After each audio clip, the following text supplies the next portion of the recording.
제인 에어, 샬롯 브론테. 구독과 좋아요, 알림 설정은 하니슬립 책 낭독에 큰 힘이 됩니다. 다시 긴 정적이 흘렀다. 제인, 그가 나를 슬픔으로 부숴버리고 불길한 공포로 나를 돌처럼 차갑게 만들어버릴 정도로 상냥하게 다시 말하기 시작했다.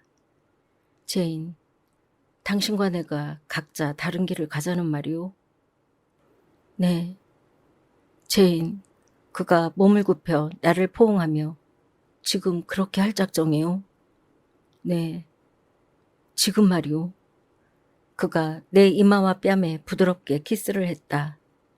네, 나는 재빨리 완전하게 그의 구속에서 몸을 빼냈다. 아, 제인, 너무도 가혹하오. 이건 너무하오. 나를 사랑하는 것이 나쁜 일은 아닐 텐데. 당신 말을 따르는 것이 옳지 않아요. 광포한 표정이 그의 얼굴을 스쳐 지나갔고 눈썹이 치켜 올라갔다. 그가 일어섰다. 그러나 아직은 참고 있었다. 나는 몸을 지탱하기 위해 한 손으로 의자 등받이를 짚었다. 몸이 떨리고 무서웠지만 결심은 굳었다. 잠깐만, 제인. 당신이 떠났을 때 내 삶이 얼마나 끔찍할지 한번 생각해봐요. 당신과 함께 모든 행복은 찢겨나가 버릴 것이오. 그러면 무엇이 남겠소? 위층의 미치광이만 내 아내로 남게 될 것이오. 차라리 나를 저기 묘지에 있는 시체라고 부르는 편이 나을 것이오. 내가 어떻게 해야 할까, 제인? 반려가 필요할 때, 약간의 희망이 필요할 때 어디에서 그것을 찾으란 말이오? 저처럼 하세요. 하느님과 당신 자신을 믿어요. 천국을 믿어요. 그곳에서 다시 만날 희망을 가져요. 그러면 당신이 굴복하지 않겠다는 것이오? 네. 그러면 나더러 비참하게 살다가 저주받은 채 죽으라는 말이오? 죄 없이 살라고 당신에게 충고하는 거예요. 그리고 당신이 평온하게 죽기를 빌게요. 그러면 내게서 사랑과 순수함을 떼어가겠다는 말이오? 당신은 열정 대신 유욕에 의지하고 일 대신 악에 의지하는 생활로 나를 다시 던져버리는 것이오? 로체스터 씨, 제가 그런 운명을 스스로 택하지 않는 것과 마찬가지로 당신에게도 그 운명을 떠맡기지 않아요. 우리는 노력하고 참도록 태어났어요. 저뿐만 아니라 당신도요. 그렇게 하도록 하세요. 제가 당신을 잊기 전에 당신이 먼저 저를 잊을 거예요. 당신은 그런 말로 날 거짓말쟁이로 만들고 있소. 당신이 내 명예를 더럽혔소. 나는 절대 변할 수 없다고 선언했소. 그런데 당신은 내 면전에서 내가 곧 변할 거라고 말하고 있소.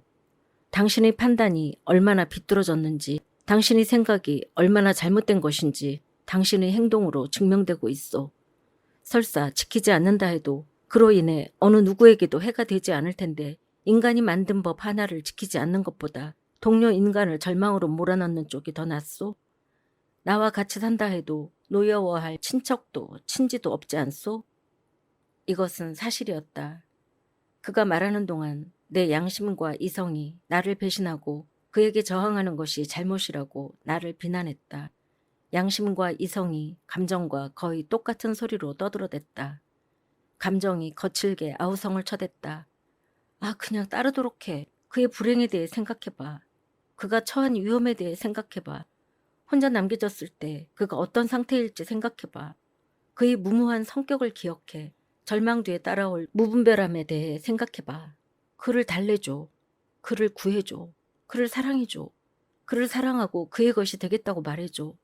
도대체 네 걱정을 해줄 사람이 누가 있겠어? 네가 하는 행동에 해를 입을 사람이 누가 있겠어? 그러나 그것에 대한 답은 여전히 굽히지 않았다. 나는 나 자신을 사랑해. 외로우면 외로울수록, 친구가 없으면 없을수록, 오점이 없으면 없을수록 나는 나 자신을 더욱더 사랑해.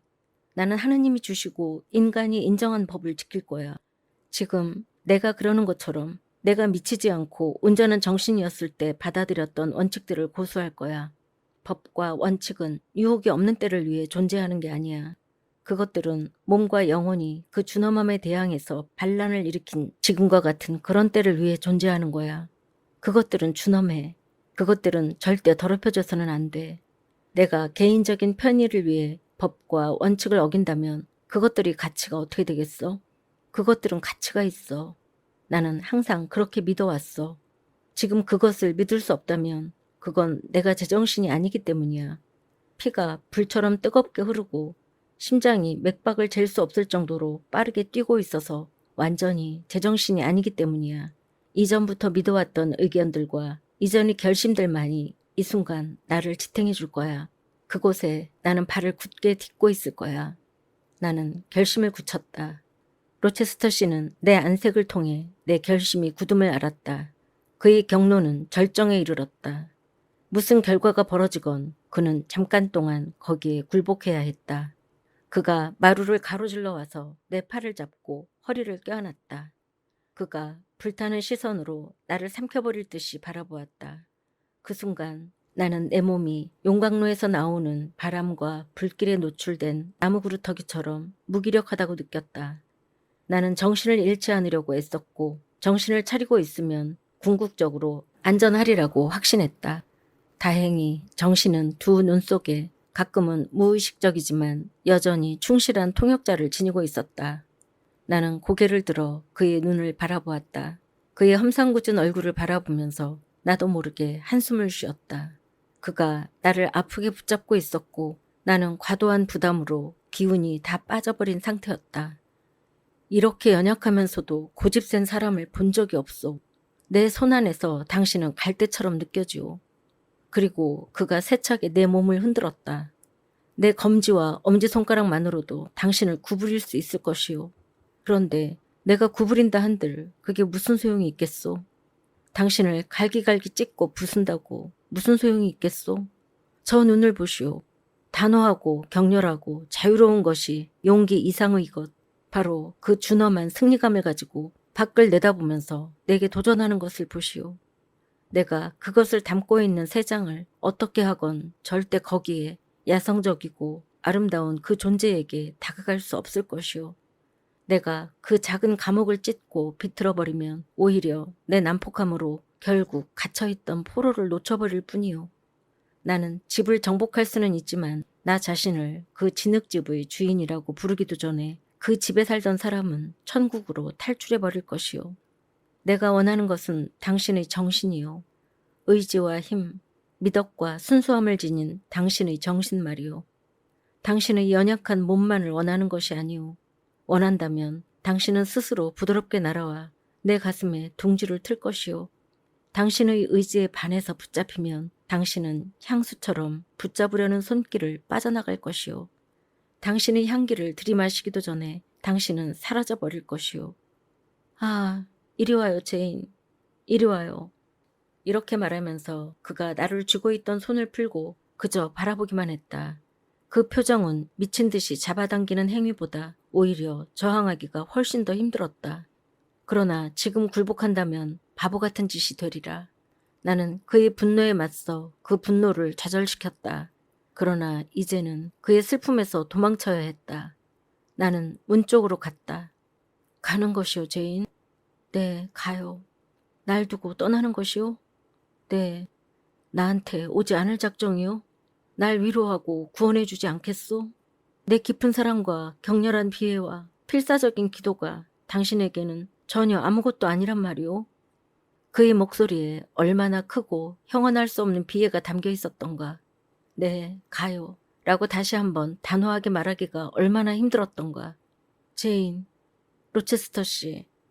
그렇다면 좋소. 가시오. 그러나 기억하시오. 당신이 나를 이곳에 고통 속에 두고 떠나갔다는 것을 말이오. 당신 방으로 올라가서 내가 했던 말을 전부 다시 생각해보고 제인, 내 고통에 대해서도 눈길을 돌려줘요. 날 생각해줘요. 그가 몸을 돌렸다. 그는 소파에 몸을 던지고 얼굴을 묻었다. 오, 제인, 내 희망, 내 사랑, 내 생명. 그의 입술에서 고뇌에 찬 말소리가 흘러나왔다. 그런 다음 나지막하지만 격렬한 흐느낌이 들려왔다. 나는 이미 문에 다가가 있었다. 그러나 독자여, 나는 되돌아갔다. 문 쪽으로 물러날 때만큼 단호하게 되돌아 걸어갔다. 나는 그 옆에 무릎을 꿇었다. 그리고 쿠션에 대고 있는 그의 얼굴을 내게로 돌렸다. 나는 그의 뺨에 키스하고 손으로 그의 머리를 쓰다듬었다. 하느님의 축복이 있기를, 사랑하는 주인님, 내가 말했다. 하느님이 당신을 해악과 잘못으로부터 지켜주시길, 당신을 인도하시고 위로해 주시길, 그리고 당신이 내게 보여준 친절에 대해 잘 보답해 주시길. 귀여운 제인의 사랑이 최고의 보답이었을 것이요. 그가 대답했다. 그것이 없으면 내 마음은 부서지요. 그러나 제인은 내게 사랑을 줄 것이요. 그래요. 고귀하고 아낌없이. 그의 얼굴로 핏기가 몰려들었다. 그의 눈에서 불꽃이 터져나왔다. 그가 벌떡 일어섰다. 그가 양팔을 앞으로 내밀었다. 그러나 나는 그의 포옹에서 빠져나와 즉시 방을 떠났다. 안녕. 그의 곁을 떠나면서 나는 마음속으로 그렇게 외쳤다. 절망이 덧붙였다. 영원히 안녕. 그날 밤 나는 잠을 자려는 생각이 없었지만 침대에 눕자마자 골아 떨어졌다. 나는 게이츠 헤드의 붉은 방에 누워있는 꿈을 꿨다. 깜깜한 밤이었고 마음속에는 이상한 두려움이 강렬하게 자리 잡고 있었다. 오래전에 내게 충격을 주어서 기절하게 만들었던 불빛이 이 환상 속에서 되살아나 미끄러지듯 벽을 타고 오르다가 흐릿해진 천장의 한가운데서 떨며 멈춰 서 있는 것처럼 보였다. 나는 고개를 들고 바라보았다. 천장이 높고 어슴푸레한 구름으로 바뀌었다. 은은한 빛은 달이 막 갈라놓으려는 구름에 던지는 빛과 같은 것이었다. 나는 달이 나오는 것을 보았다. 달 표면에 운명의 말이 적혀있기라도 한 것처럼 매우 이상한 기대를 하면서 그것을 보았다. 달이 지금까지 한 번도 보지 못한 식으로 구름 속에서 나타났다. 한 손이 먼저 검은 구름충 속으로 쓱 뚫고 들어가더니 구름을 흩어서 몰아냈다. 그 다음에는 달이 아니라 하얀 사람의 형상이 빛나는 이마를 땅 쪽으로 기울이며 쪽빛 하늘에서 빛났다. 그 형상이 나를 계속 바라보다가 내 마음을 향해 말을 건넸다. 측량할 길 없는 아득한 소리였지만 무척 가깝게 내 마음에 속삭이는 것 같았다. 내 딸이여, 유혹에서 도망쳐라. 어머니, 그렇게 할게요. 혼수 상태 같은 꿈에서 깨어나며 내가 그렇게 대답했다. 아직 밤이었지만 7월의 밤은 짧았다. 자정이 지나자마자 새벽이 다가온다. 할 일은 아무리 이른 시간에 시작한다 해도 지나치지 않아. 나는 그렇게 생각하고 일어났다. 신발만 벗고 있었기 때문에 옷은 이미 입은 상태였다. 나는 서랍장 안 어디에 내의와 금합, 반지를 넣어두었는지 알고 있었다. 그것들을 찾다가 며칠 전에 로체스터 씨가 내게 억지로 안겨준 진주 목걸이를 발견했다. 나는 그것을 그냥 두었다. 그것은 내 것이 아니었다. 그것은 공중으로 사라진 환상 속 신부의 것이었다. 다른 물건들은 보따리 한 개로 꾸렸다. 내가 가진 전부인 20실링이 들어있는 지갑은 호주머니 속에 넣었다. 나는 밀집 보닛을 쓰고 쇼를 두르고 보따리와 아직 신지 않은 슬리퍼를 들고 살그머니 방에서 나왔다. 안녕히 계세요. 친절한 페어팩스 부인. 나는 그녀의 방문 앞을 미끄러지듯 지나가며 속삭였다. 그리고 아이 방 쪽으로 시선을 돌리며 말했다. 안녕, 사랑하는 아델. 들어가서 그녀를 안아주겠다는 생각이 비집고 들어갈 틈이 없었다. 나는 예민한 귀를 속여야만 했다. 그 귀가 지금 듣고 있을지도 모르는 일이었다.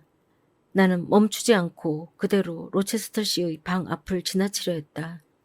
그러나 그 문간에서 내 심장은 잠시 박동을 멈추었고 발걸음 또한 어쩔 수 없이 멈춰섰다.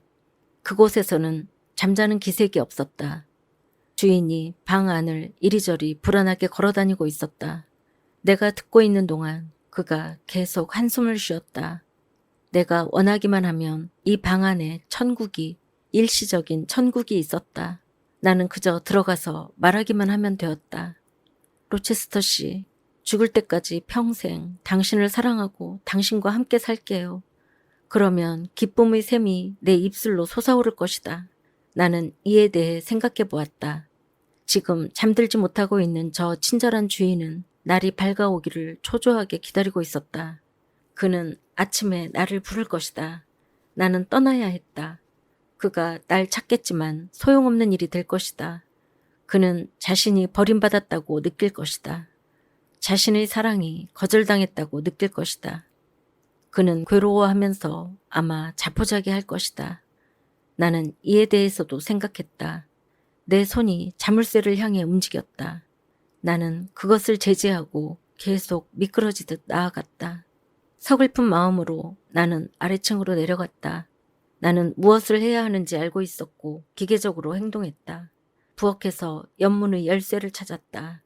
기름병과 깃털도 찾아서 열쇠와 자물쇠에 기름칠을 했다. 오래 걸어야 할지 모르기 때문에 약간의 물과 빵을 챙겼다. 최근 심하게 약해진 체력을 완전히 소진해서는 안 되었다. 이 모든 일을 나는 소리 없이 해냈다. 나는 문을 열고 나가서 조용히 닫았다. 마당에 희미하게 새벽이 밝아오고 있었다. 큰 대문들은 닫힌 채 잠겨 있었다. 그러나 그중 한 대문 옆의 쪽문에는 빗장만 걸려 있었다. 나는 쪽문으로 나간 뒤 문을 다시 닫았다. 이제 나는 손필드 밖으로 나왔다. 들판 너머 1마일 떨어진 곳에 밀코트와 반대 방향으로 길이 뻗어 있었다. 그 길을 한 번도 가본 적이 없었지만 가끔 보면서 어디로 향하는 길인지 궁금해했었다. 그곳으로 나는 발걸음을 옮겼다. 지금은 생각할 겨를이 없었다. 한 번이라도 뒤를 바라보지 말아야 했다. 앞을 바라보지도 말아야 했다. 과거에 대해서도 미래에 대해서도 어떤 생각도 하지 말아야 했다.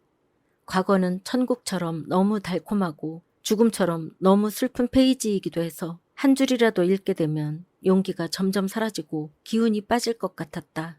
미래는 대홍수가 훑고 지나간 세상처럼 끔찍한 공백이었다. 해가 뜬 후에도 나는 들판과 산울타리와 오솔길을 따라 걸어갔다. 아름다운 여름 아침이었다. 집을 나설 때 신었던 신발이 이슬로 곧 젖어버렸다. 그러나 솟아오르는 해도 미소 짓는 하늘도 깨어나고 있는 자연도 눈에 들어오지 않았다. 아름다운 경치 속 단두대로 끌려가는 사람은 길에서 미소 짓고 있는 꽃들에 대해 생각하지 않고 단두대와 토끼날에 대해 생각한다. 뼈와 혈관의 절단에 대해 결국 입을 벌리고 있는 무덤에 대해 생각한다. 나는 처량한 도피와 집 없는 방랑에 대해 생각했다. 아, 나는 두고 온 것을 생각하며 가슴 아파했다. 어쩔 수가 없었다. 나는 이제 그를 생각했다. 방에서 해가 뜨는 것을 보고 있을 그를 생각했다. 곧 내가 와서 자신과 함께 지내며 자신의 것이 되겠다고 말해주기를 기다리고 있으리라. 나는 그의 것이 되고 싶었다. 나는 돌아가기를 열망했다. 아직 늦지 않았다. 그에게서 이별의 지독한 고통을 덜어줄 수 있었다. 아직까지는 내가 도망 나온 일이 발각되지 않았으리라고 나는 확신했다. 돌아가서 그를 위로해주는 사람이 되고 그의 자랑이 되고 불행과 어쩌면 파멸로부터 그를 구해주는 사람이 될 수 있었다. 아, 그가 자포자기 할지도 모른다는 두려움이 내가 자포자기 할지도 모른다는 두려움보다 더 컸다. 그것이 나를 얼마나 괴롭혔던가. 그것은 내 가슴에 꽂혀있는 민을 달린 화살촉이었다. 뽑으려 하면 내게 상처를 냈고 추억으로 그것을 안으로 밀어넣으면 나를 아프게 했다. 새들이 덤불과 관목 숲에서 지저귀기 시작했다. 새들은 자신의 짝에게 충실했다. 새들은 사랑의 상징이었다. 나는 어땠는가? 고통스러운 마음과 원칙을 지키려는 필사적인 노력의 한가운데에서 나는 나 자신이 싫었다. 스스로 잘했다고 다독여봐도 위안을 얻을 수 없었다. 나는 내 주인에게 상처를 주고 그를 떠났다. 나 자신의 눈에도 내가 미웠다. 그럼에도 불구하고 나는 몸을 돌릴 수도 한 걸음이라도 되돌아갈 수도 없었다. 하느님이 나를 앞으로 계속 이끌어 주었음에 틀림없다. 나 자신의 의지나 양심으로 말하자면 강렬한 슬픔이 의지를 짓밟아 버렸고 양심을 목졸라 버렸다. 혼자 고독하게 걸어가면서 나는 미친 듯이 울었다. 정신착란에 걸린 사람처럼 점점 더 빨리 걸었다. 마음속에서 시작된 허약함이 사지로 퍼져 나를 사로잡았고 이윽고 나는 쓰러졌다. 나는 얼굴을 젖은 잔디에 댄 채 몇 분 동안 땅바닥에 누워 있었다. 여기서 내가 죽을지도 모른다는 두려움이 아니 희망이 느껴졌다. 그러나 나는 곧 일어섰다. 길가에 다다르기 위해 그 어느 때보다 열성껏 양손과 무릎을 딛고 앞으로 기어가다가 단호하게 다시 두 발로 일어섰다. 길가로 접어들었을 때 나는 산 울타리 밑에 앉아 쉬어야만 했다. 앉아있는 동안 마차 바퀴 소리가 들렸고 마차가 다시 오는 모습이 보였다. 나는 일어서서 손을 들었다. 마차가 멈췄다. 내가 어디로 가느냐고 묻자 마부는 멀리 떨어져 로체스터시와는 전혀 연고가 없을 것 같은 고장의 이름을 댔다. 나는 그에게 얼마면 그곳까지 갈 수 있느냐고 물었고 그는 30실링이라고 대답했다. 내가 20실링밖에 없다고 하자 그는 그렇게라도 태워주겠다고 했다. 게다가 마차가 텅 비어 있었기 때문에 마차 안으로 들어가 있도록 해주었다. 내가 안으로 들어가자 문이 닫히고 마차는 다시 길을 따라 굴러갔다. 친애하는 독자여, 그때 내가 어떤 기분이었는지 절대 잊지 말기를. 그대의 눈에서는 내 눈에서 쏟아진 것처럼 그렇게 폭풍 같고 뜨겁고 가슴을 쥐어짜는 눈물이 절대 흐르지 말기를. 그 순간 내 입술에서 나온 것처럼 그렇게 절망적이고 고뇌에 찬 기도를 드리며 하느님에게 간구하게 되지 않기를. 나처럼 진심으로 사랑하는 사람에게 악의 도구가 되지 않을까 두려워하는 일은 절대 일어나지 말기를. 이틀이 지났다. 여름 저녁이었다. 마부가 윗크로스라는 곳에 나를 내려주었다. 그는 내가 준 돈으로는 더 이상 멀리 데려다 줄 수가 없다고 했다. 내게는 이 세상에서 그것 말고 1실링도 더 가진 돈이 없었다. 이때쯤 마차는 1마일 정도 멀리 가버린 상태였고 나는 혼자였다. 순간 나는 안전하게 둔다고 짐칸에 넣어두었던 보따리를 꺼내오는 것을 잊어버렸음을 깨달았다. 보따리는 분명 마차 안에 아직 그대로 있을 터였다. 이제 나는 완전히 빈털터리가 되었다. 윗크로스는 도시도 아니었고 작은 마을도 아니었다.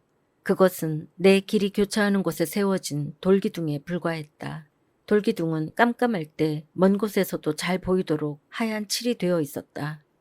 꼭대기에 4개의 팔이 뻗어나와 있었다. 거기 새겨진 글에 의하면 그것들이 가리키고 있는 가장 가까운 마을이 10마일 떨어져 있었고 가장 먼 마을은 20마일 이상 떨어져 있었다. 잘 알려진 지명들을 통해 내가 어느 주에 내렸는지 알았다. 북쪽 중부지방으로 산으로 둘러싸인 황야에 석양이 지고 있는 모습이 보였다. 뒤쪽과 내 양쪽 옆으로 넓게 황야가 자리 잡고 있었다. 발치에는 깊은 골짜기 너머로 멀리 굽이치는 산들이 보였다. 이곳의 인구는 틀림없이 많지 않을 것 같았다. 길을 지나가는 사람이 전혀 보이지 않았다. 길은 동서남북으로 하얗고 넓게 외로이 뻗어 있었는데 이들은 하나같이 황야를 가로질러 나 있었고 길 양옆 가장자리까지 히스가 무성하게 자라고 있었다. 그러나 우연히 길손이 이곳을 지나갈지도 모른다. 지금은 어느 누구의 눈에도 띄고 싶지 않았다. 정처 없이 길을 잃은 듯 도로 푯말 앞에서 이렇게 서성거리고 있는 내 모습을 보면 낯선 사람들이 내가 뭘 하고 있는지 이상하게 여길 것이다. 누군가 질문을 할지도 모른다. 그러면 나는 신빙성 없게 들리고 의심만 불러일으킬 말밖에는 달리 대답할 길이 없으리라. 이 순간에는 나를 인간 세상과 묶어주는 끈이 하나도 없었다. 나와 같은 인간들이 있는 곳으로 나를 불러주는 매력도 희망도 없었다. 나를 보고 어느 누구도 내게 친절한 생각이나 호의를 갖지 않을 것이다. 내게는 만물의 어머니인 자연 외에는 친척이 하나도 없었다. 나는 자연의 품을 찾아서 안식을 달라고 간청할 것이다. 나는 곧장 히스 속으로 들어가기 시작했다. 갈색 황야 옆에 깊게 고랑이 파인 도랑이 보여서 무릎까지 무성하게 자라고 있는 히스를 헤치고 그곳으로 향했다. 모퉁이를 돌자 구석진 곳에 이끼로 거무스로 맺은 화강한 바위가 나와서 나는 그 아래에 앉았다. 황야가 높은 둑처럼 내 주변을 둘러싸고 있었다. 바위가 머리 위를 막아주었고 하늘이 그 위로 펼쳐져 있었다. 이곳에서도 마음이 진정되기까지 한참 시간이 흘렀다. 혹시 들소떼가 가까이 있을지도 모르고 사냥꾼이나 밀렵꾼이 나를 발견할지도 모른다는 막연한 두려움이 느껴졌다. 돌풍이 황무지를 스치고 지나면 혹시 황소가 달려오는 것은 아닌지 무서워서 고개를 들었다. 물대새가 휘파람 소리를 내면 나는 그것이 사람일 거라고 상상했다. 그러나 이런 우려가 근거 없음을 알게 되고 해질녘 날이 저물어가면서 사방이 쥐죽은 듯 조용해지자 걱정하던 마음이 진정되는 가운데 자신감이 생겼다. 아직까지는 생각할 겨를이 없었다. 나는 그저 듣고 보고 두려워했다. 이제 나는 생각할 수 있는 능력을 되찾았다. 어떻게 해야 할까? 어디로 가야 할까? 아무것도 할 수 없고 아무데도 갈 곳이 없을 때 사람들이 살고 있는 곳에 이르기 위해 지치고 떨리는 다리로 먼 길을 가야만 할 때 잠자리를 얻기 위해 차가운 인정에 호소해야 할 때 사정 이야기를 하면서 내게 필요한 것들 중 한 가지를 해결하기 위해 내켜하지 않는 동정심에 호소하고 거절당할 것이 거의 확실할 때 이 무슨 참을 수 없는 질문들인가. 히스를 만져보니 말라 있었고 여름날의 연속적인 햇빛을 받아 아직도 따뜻했다. 나는 하늘을 바라보았다. 하늘은 맑았다. 상냥한 별 하나가 바위의 갈라진 틈새 바로 위에서 반짝이고 있었다. 이슬이 적당히 부드럽게 내렸다. 미풍의 속삭임은 전혀 없었다. 자연이 내게 호의적이고 친절하게 보였다. 비록 내가 의지할 곳 없는 신세이긴 하지만 자연이 나를 사랑한다는 생각이 들었다. 사람들한테서 불신과 거절과 모욕밖에 기대할 수 없었던 나는 마치 자식처럼 다정하게 자연에 매달렸다. 나는 자연의 자식이기 때문에 적어도 오늘 밤에는 자연의 손님이 될 것이다. 내 어머니는 돈이나 대가를 바라지 않고 나를 재워주리라. 나는 아직 빵 한 조각 먹지 않았다. 한낮에 지나갔던 마을에서 주머니 속에 우연히 발견하게 된 1페니짜리 동전으로 산 빵이 한 조각 남아 있었다. 내가 가진 마지막 동전으로 산 것이었다. 히스 속의 흑석 구슬처럼 여기저기에 익은 월귤나무 열매가 반짝이고 있는 모습이 보였다. 나는 그것을 한 줌 따서 빵과 함께 먹었다. 심했던 허기가 완전히 채워지지는 않았지만 이 수행자식 식사로 어느 정도는 가셨다. 식사를 마치자 나는 저녁 기도를 올리고 잘 곳을 골랐다. 바위 옆의 히스는 매우 무성했다. 거기 눕자 발이 그 속에 묻혔다. 양쪽으로 히스가 높이 솟아올라서 밤바람이 들어올 틈이 별로 없었다. 나는 쇼를 반으로 접어서 그것을 이불 삼아 몸 위에 덮었다. 이끼 낀 바위 둔덕이 베개가 되어주었다. 그렇게 눕자 밤이 시작되었음에도 조금도 춥지 않았다. 슬픈 마음이 깨뜨리지만 않았다면 내 휴식은 충분히 행복했을 것이다. 슬픈 마음이 쩍 벌어진 상처와 마음속의 출혈에 대해 잡아뜯긴 심금에 대해 불평했다. 그것은 로체스터 씨와 그의 운명 때문에 떨었고 견디기 힘든 연민으로 그를 불쌍히 여겼다. 마음은 끊임없는 갈망으로 그를 요구했다. 그리고 양 날개가 모두 부서진 새처럼 무력했음에도 불구하고 그 슬픈 마음은 그를 찾아가기 위해 헛된 노력을 기울이며 산산이 부서진 날개 끝을 여전히 떨고 있었다. 이런 생각의 고문에 지쳐서 나는 일어나 앉아 무릎을 꿇었다. 밤이 되었고 별이 떴다. 안전하고 고요한 밤이었다. 너무 평온해서 두려움이 느껴지지 않았다. 우리는 하느님이 사방에 계시다는 것을 알고 있다. 그러나 분명히 우리는 하느님의 역사가 가장 장대한 규모로 우리 앞에 펼쳐질 때 하느님의 존재를 실감한다. 하느님이 창조하신 천체들이 조용히 궤도를 따라 움직이는 구름 한 점 없는 밤하늘에서 우리는 가장 명확하게 하느님의 무한함과 전능함과 편재를 읽어낸다. 나는 무릎을 꿇고 앉아서 로체스터 씨를 위해 기도를 드렸다. 하늘을 올려다보면서 나는 눈물로 흐려진 눈으로 거대한 은하수를 보았다. 은하수가 무엇인지 기억하면서 얼마나 무수한 천체들이 부드러운 빛의 흔적처럼 그곳에서 우주를 스쳐 지나가는지 기억하면서 나는 하느님의 권능과 힘을 느꼈다. 나는 하느님에게 자신이 만들어낸 것을 구원할 수 있는 능력이 있다고 확신했다. 이 세상이 멸망하지 않을 것이며 세상이 소중하게 품고 있는 영혼들 중 어느 하나도 멸망하지 않으리라고 확신하게 되었다. 나는 기도를 하고 감사를 드렸다. 생명의 창조주는 또한 영혼의 구원자이기도 했다. 로체스터 씨는 안전했다. 그는 하느님의 자식이며 하느님의 보호를 받을 것이다. 나는 다시 언덕의 품으로 파고들었다. 곧 잠 속에서 슬픔을 잊었다. 그러나 다음 날 궁핍이 내게 창백하고 벌거벗은 모습으로 나타났다. 작은 새들이 둥지를 떠난 지 한참이 지나고 벌들이 이슬이 마르기 전 희스 꿀을 따러 하루 중 가장 달콤한 시간에 찾아온 지 한참이 지나서야, 그리고 아침의 긴 그림자가 짧아지고 태양이 땅과 하늘을 가득 채울 무렵 나는 일어나서 주변을 둘러보았다. 얼마나 고요하고 따뜻하고 완벽한 날이었던가. 한없이 펼쳐져 있는 황야는 너무나 멋진 황금빛 사막이었다. 사방이 햇살이었다. 나는 그 속에서 그 위에서 살고 싶었다. 바위 위로 도마뱀이 달려가는 모습이 보였다. 벌 한 마리가 달콤한 얼굴나무 열매 속에서 바쁘게 일하고 있는 모습이 보였다. 나는 그 순간 여기서 적당한 양분과 영원한 안식처를 찾을 수 있도록 벌이나 도마뱀이 되고 싶었다. 그러나 나는 인간이었고 인간의 욕구를 지니고 있었다. 그 욕구를 충족시켜 줄 수 있는 것이 전혀 없는 곳에서 서성거려서는 안 되는 일이었다. 나는 일어섰다. 내가 막 벗어난 잠자리를 뒤돌아보았다.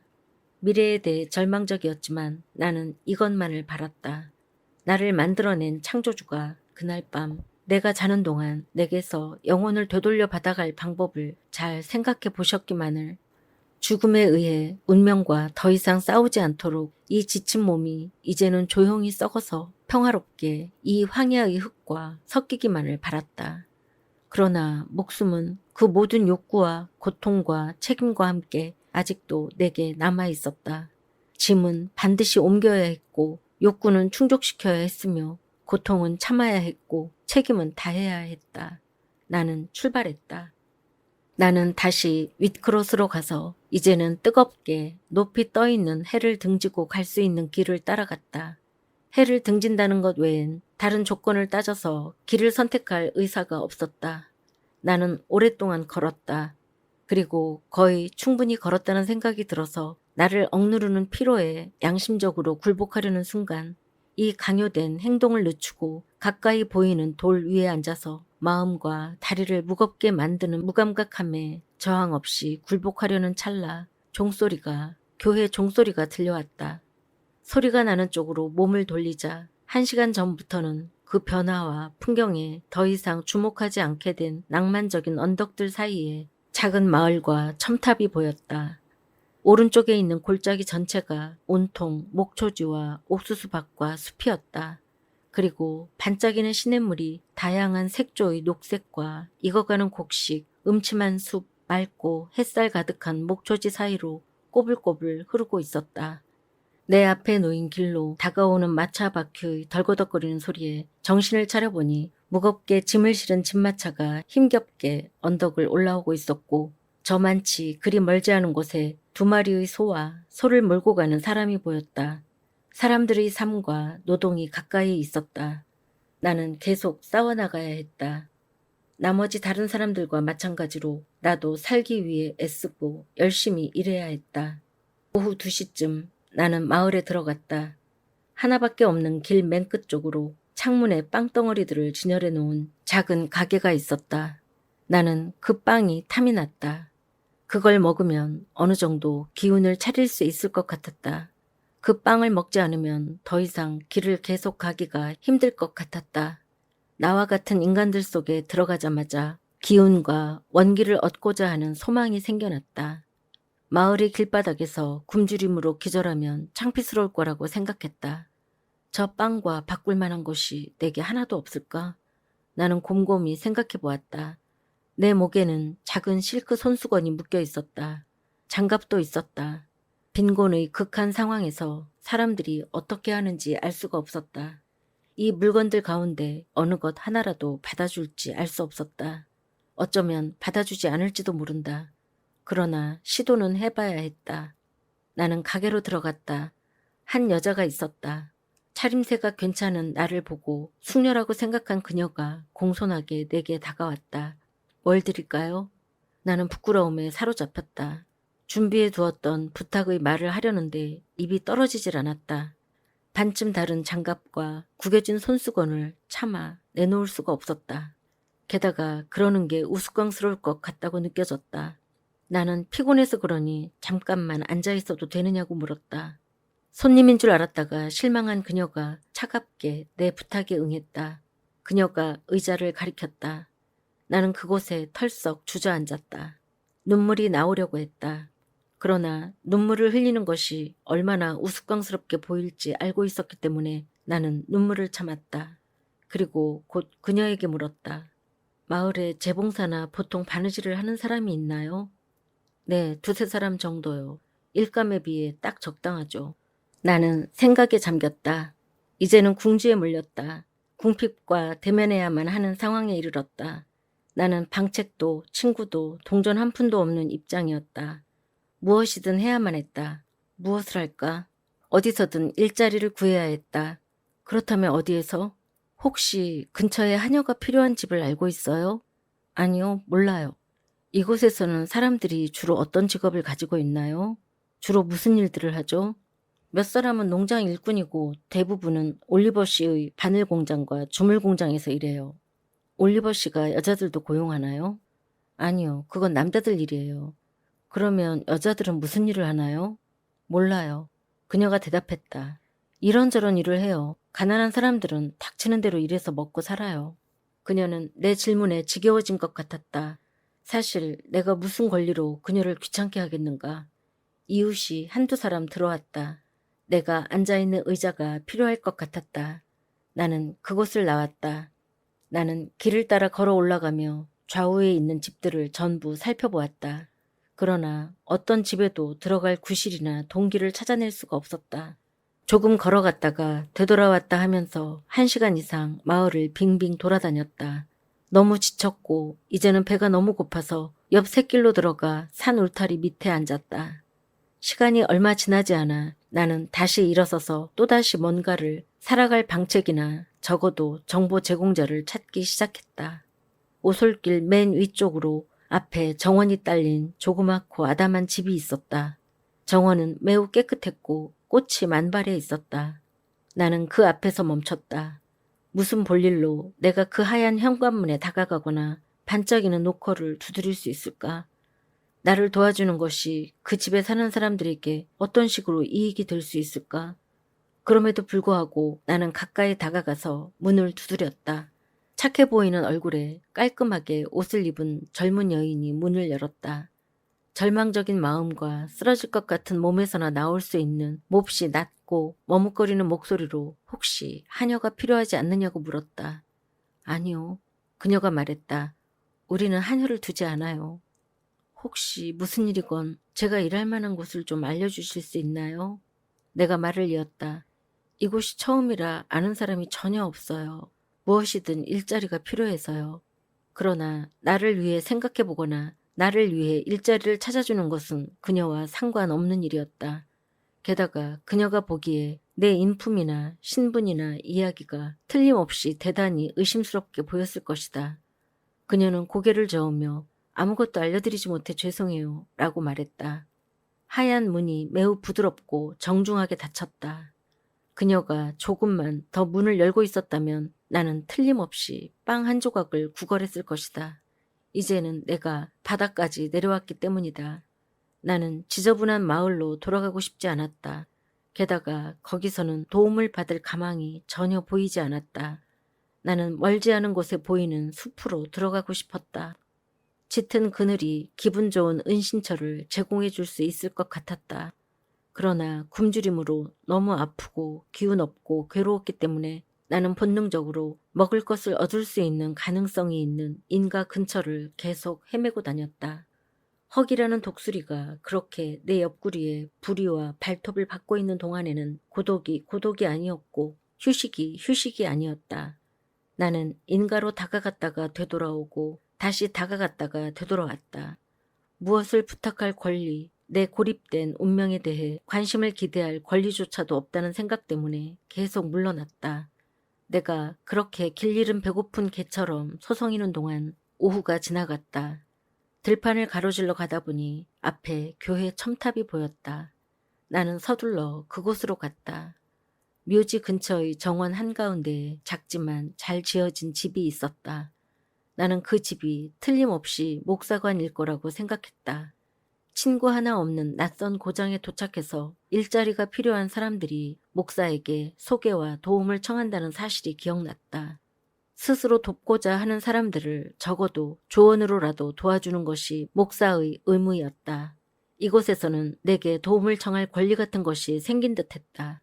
그래서 다시 용기를 내어 얼마 남지 않은 기운을 모아 걸음을 옮겼다.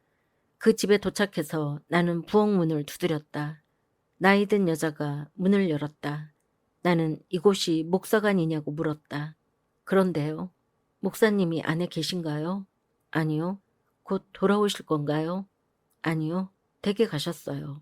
댁이 먼가요? 그렇게 멀진 않아요. 3마일 정도 돼요. 부친이 갑작스럽게 돌아가셔서 가셨어요. 목사님은 지금 마시엔드에 계세요. 한 2주일 정도 계실 거예요. 부인께서는 안 계신가요? 아니요. 제가 가정부인데 저 말고는 없어요. 독자요. 나는 도움을 얻지 못해 쓰러질 지경이었지만 그녀에게 차마 도와달라고 부탁할 수가 없었다. 아직은 구걸할 수가 없었다. 다시 나는 그곳을 기다시피 해서 빠져나왔다. 또다시 나는 손수건을 풀었고 다시 한번 그 작은 가게의 빵을 생각했다. 아, 껍질 한 조각만이라도 얻을 수 있다면, 굶주림의 고통을 달랠 빵 한 입만이라도 얻을 수 있다면. 본능적으로 나는 얼굴을 마을 쪽으로 돌렸다. 그리고 다시 그 가게를 찾아서 안으로 들어갔다. 그 여자 옆에 다른 사람들이 있었음에도 불구하고 용기를 내서 부탁을 했다. 이 손수건을 받고 빵 한 덩어리만 주실 수 있어요? 그녀가 의심이 가득한 표정으로 나를 바라보았다. 안 돼요. 그런 식으로는 팔아본 적이 없어요. 거의 필사적으로 나는 반쪽이라도 달라고 부탁했다. 그녀가 다시 거절했다. 그 손수건이 어디서 났는지 어떻게 알겠어요? 그녀가 물었다. 이 장갑을 받아주시겠어요? 아니요. 그걸 뭐에 쓰게요? 독자요. 이런 세부적인 사실들을 길게 쓰는 것은 기분 좋은 일이 아니다. 과거에 고생했던 경험을 회상하는 일이 즐겁다고 말하는 사람도 있다. 그러나 아직까지도 나는 내가 지금 이야기하고 있는 시기를 되돌아볼 엄두가 나지 않는다. 육체적인 고통이 섞인 정신적인 타락은 기꺼이 그때를 회상해 보기에는 너무 비참한 추억이 되었다. 나를 박대한 사람들 중 어느 누구도 비난하지 않는다. 당연히 예상되었던 일이고 어쩔 수 없는 일이었다고 여길 뿐이다. 보통의 거린도 자주 의심의 대상이 된다. 옷을 잘 차려입은 거지는 불가피하게 의심을 받는다. 분명히 내가 간청했던 것은 일자리였다. 그러나 내게 일자리를 구해줄 의무가 누구에게 있겠는가? 그때 처음으로 날 보고 내 인품에 대해 아무것도 모르는 사람들의 의무는 분명 아니었다. 손수건을 받고 빵을 주려고 하지 않았던 그 여자에게 내 제안이 수상하게 보였거나 그런 거래가 손해나는 것처럼 보였다면 그것은 당연한 일이었다. 이제 간단히 요약해야겠다. 이 이야기에 진저리가 난다. 어두워지기 조금 전에 내가 농가 앞을 지나고 있을 때 농부가 문을 열어놓고 앉아서 저녁 식사로 빵과 치즈를 먹고 있었다. 나는 발길을 멈추고 말했다. 배가 너무 고파서 그러는데 빵 한 조각만 주시겠어요? 그는 놀란 눈으로 나를 바라보았다. 그러나 아무 말도 없이 빵을 한 조각 두툼하게 잘라서 내게 주었다. 그는 나를 거지로 생각한 게 아니라 자기 갈색 빵을 먹고 싶어하는 괴상한 숙녀로만 생각하는 것 같았다. 농부의 집이 더 이상 보이지 않는 곳으로 오자마자 나는 앉아서 빵을 먹었다. 지붕 밑에서 잠자리를 얻겠다는 희망을 가질 수 없었으므로 나는 앞에서 말했던 숲에서 자기로 했다. 그러나 비참한 밤이었고 휴식을 취할 수 없었다. 땅바닥은 축축했고 공기는 차가웠다. 게다가 침입자들이 여러 번 내 곁을 지나갔다. 나는 계속해서 잠자리를 바꿔야만 했다. 안전하거나 평온한 느낌이 들지 않았다. 아침이 다가올 무렵에는 비가 내리기 시작했다. 이후 하루 종일 비가 내렸다. 독자여, 내게 그날에 대해 자세한 설명을 해달라고 요청하지 말라. 전날처럼 나는 일자리를 찾았지만 전날처럼 퇴짜를 당했다. 전날처럼 나는 배가 고팠지만 음식이 내 입으로 들어간 것은 딱 한 번이었다. 오두막집 문간에서 여자아이가 차가운 포리지를 돼지 구유에 막 쏟아 부으려는 것이 보였다. 그걸 나한테 줄 수 있니? 내가 물었다. 그녀가 나를 빤히 쳐다보았다. 엄마! 그녀가 소리쳤다. 어떤 여자가 포리지를 달래요. 그렇다면 얘야. 안에서 한 목소리가 대답했다. 거지면 그걸 주렴. 돼지도 잘 안 먹는 거니까. 여자아이가 내 손에 굳은 죽덩어리를 부어주었고 나는 그것을 개걸스럽게 먹어치웠다. 비 내리는 석양에 어둠이 짙어지자 나는 1시간 이상 동안 따라 걷고 있던 한적한 마찻길에서 발길을 멈췄다. 이제는 정말 기운이 빠져버렸어. 내가 속으로 말했다.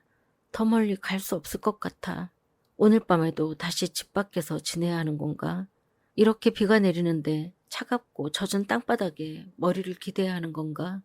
그렇게 말고 달리 어떻게 해볼 수도 없겠지. 누가 날 받아주겠어. 그렇지만 너무 끔찍할 것 같아. 이렇게 굶주림과 쇠약함과 한기를 느끼는 상태로 이런 처량한 몰골을 하고 희망이 완전히 사라진 상태로는 말이야. 10중8구 아침이 오기 전에 죽을 것 같아. 그런데 나는 왜 죽을 것이라는 가망을 체념하고 받아들이지 못할까? 왜 가치없는 목숨을 유지하기 위해 발버둥을 칠까? 바로 로체스터 씨가 여전히 살아있다는 것을 내가 알고 있고 또 그렇게 믿기 때문이야. 그리고 허기와 추위로 죽는다는 것은 인간의 천성이 수동적으로 굴복할 수 없는 운명이기 때문이야. 아, 하느님, 저를 조금만 더 살게 해주세요. 도와주세요. 저를 인도해 주세요. 나는 흐리멍덩한 눈으로 흐릿하고 안개 낀 풍경을 이리저리 살펴보았다. 마을에서 멀리 벗어나 있다는 느낌이 들었다. 마을이 시야에서 완전히 사라졌다. 마을을 둘러싸고 있는 경작지가 사라져버렸다. 갈림길과 샛길을 따라 내가 다시 황야 근처로 다가와 있었다. 개가는 되었지만 경작되지 않아서 히스나 다름없는 황폐한 밭 몇 대기가 나와 황혼역의 언덕 사이에 놓여 있었다. 거리나 사람이 자주 다니는 길바닥에서 죽느니 저기서 죽는 게 나을 텐데 나는 곰곰이 생각했다. 구비는 관에 갇혀 극빈자 무덤 속에서 썩어가느니 까마귀들과 길까마귀 떼들에게 살을 뜯어먹히는 편이 훨씬 더 나아. 그래서 나는 언덕으로 몸을 돌려 그곳에 이르렀다. 이제는 안전하지는 않다 하더라도 누워서 적어도 남의 눈에 띄지 않을 것 같은 구덩이를 찾는 일만 남았다. 그러나 황야의 모든 표면이 평평해 보였다. 색깔의 변화 이외에는 아무런 변화도 보이지 않았다. 골풀과 이끼가 무성하게 자란 습지는 녹색이었고 히스만 자라는 건조한 땅은 검은색이었다. 점점 더 어두워지고 있었지만 나는 이런 변화를 아직 볼 수 있었다. 물론 그 변화는 햇빛과 함께 색깔이 이미 희미해졌기 때문에 명암의 변화에 불과했다. 내 시선은 여전히 음울한 분덕 위를 헤맸고 가장 황량한 풍경 속에서 사라지고 있는 황야의 가장자리를 따라 헤맸다. 그때 멀리 늪과 산마루 사이의 어렴풋한 지점에 불빛 하나가 갑자기 솟아났다. 저건 도깨비불이야. 맨 처음 떠오른 생각이었다. 나는 그 불빛이 곧 사라질 것이라고 예상했다. 그러나 불빛은 멀어지지도 가까이 다가오지도 않은 채 매우 한결같이 빛나고 있었다. 그렇다면 방금 피워놓은 모닥불인가? 나는 자문하면서 불이 번지는지 살펴보았다. 그러나 아니었다. 줄어들지도 않았지만 커지지도 않았다. 집에 켜놓은 촛불일지 몰라. 나는 그렇게 추측했다. 설사 그렇다 해도 거기까지 갈 수 없을 거야. 여기서 너무 멀어. 1야드밖에 안 된다 해도 무슨 소용이 있겠어? 문을 두드려봐야 결국에는 내 면전에서 닫힐 텐데. 그래서 나는 그 자리에 주저앉아 바닥에 얼굴을 대고 한동안 꼼짝 않고 누워 있었다. 밤바람이 언덕과 내 몸 위로 휘몰고 지나가 멀리서 신음하며 사라졌다. 비가 쏟아져서 다시 몸을 흠뻑 적셨다. 고요히 얼어붙는 추위에 온몸이 꽁꽁 얼어버릴 수 있었다면, 죽음의 그 쾌적한 무감각 상태가 되었다면 비가 억수같이 쏟아진다 해도 그것을 느끼지 못했으리라. 그러나 아직 살아있는 내 육체는 비의 차가운 영향에 몸을 떨었다. 나는 곧 일어섰다. 불빛이 아직도 거기에서 희미하지만 변함없이 빛 속에서 반짝이고 있었다.